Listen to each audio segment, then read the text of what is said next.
Allez, bonjour à tous, voici la deuxième vidéo sur les scénarios. Ici, on va faire des scénarios avec les tables de données. Alors pour ça, on a encore besoin d'un fichier Excel préparé.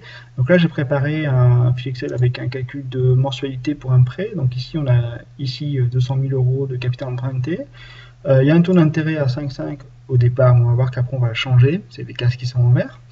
Il y a un nombre d'années de remboursement de 25. Ici, c'est juste une valeur qui permet intermédiaire pour calculer cette mensualité-là avec la formule suivante qui est en fait justifiée par une formule qui est utilisée par les banquiers et qui est ici. Mais on va pas trop insister sur la formule, c'est juste pour montrer que ça existe. On verra. Là, le but, c'est pas de refaire ces calculs-là, c'est surtout de voir comment ça fonctionne techniquement sous Excel. Ensuite, vous avez à partir de là calculé le total montant remboursé, donc c'est juste le nombre de mois sur la période totale, donc 12 fois le nombre d'années fois la mensualité, et le coût total le coût du crédit, qui est la différence entre le total remboursé et le capital qu'on a emprunté. Alors, les tables de données, ça permet par exemple de calculer, donc le premier exemple que j'ai préparé là, il faut sélectionner le tableau qu'on a préparé. Donc là ici, j'ai pris la case B6, c'est-à-dire j'ai fait égal à cette case-là, je n'ai pas recopié la valeur à la main, hein. C'est important d'avoir une formule avec égal. Et ensuite, une fois qu'on a préparé le tableau comme ça, là par contre ici ce sont des valeurs écrites à la main, enfin écrites, tapées. Et donc maintenant si je vais dans les données analyse scénario et table de données, je vais choisir comme cellule d'entrée en ligne la case verte ici. Et c'est tout. Et si je fais OK, ça me remplit automatiquement les différentes mensualités qui correspondent aux différents taux d'intérêt, avec la même formule que celle qui est utilisée pour passer de là à là.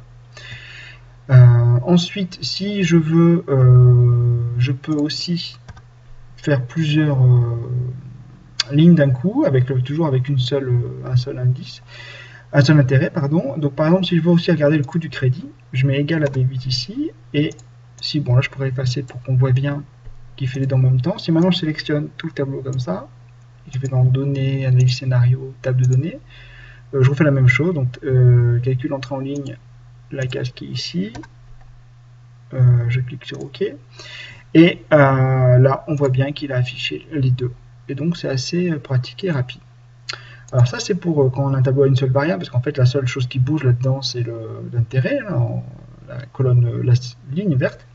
Maintenant on peut faire le même genre de choses avec deux variables, c'est ce que j'ai préparé ici en dessous. Donc là ici j'ai toujours le taux d'intérêt, le même qu'ici, et là on va aussi changer le nombre d'années. Et donc l'exemple qu'on va faire, on va regarder ici le coût total du crédit en faisant varier ces deux quantités là. Donc maintenant que j'ai préparé mon fichier, je sélectionne bien toutes les cases.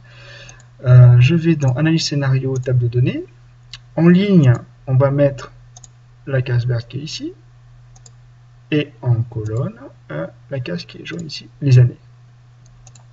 Une fois que tout est prêt, normalement, si tout va bien, on clique et c'est magique. Paf, ça correspond bien. Alors on peut vérifier par exemple que pour un taux d'intérêt de 5,5 et une année de 25, c'est-à-dire ici et là, on va mettre un peu de couleur, on retrouve ici le même taux que celui ici. Ce qui est plutôt une bonne nouvelle, ça nous incite ça nous dit qu'on n'a pas dû faire d'erreur quelque part. Bon, bien sûr, l'intérêt de faire ce tableau-là, c'est pas de retrouver seulement la même valeur, c'est de voir tout ce qui se passe dans les différentes cas de figure directement, et on peut modifier les choses après. Voilà pour cette vidéo sur la fin de la vidéo sur les scénarios. Merci de votre attention.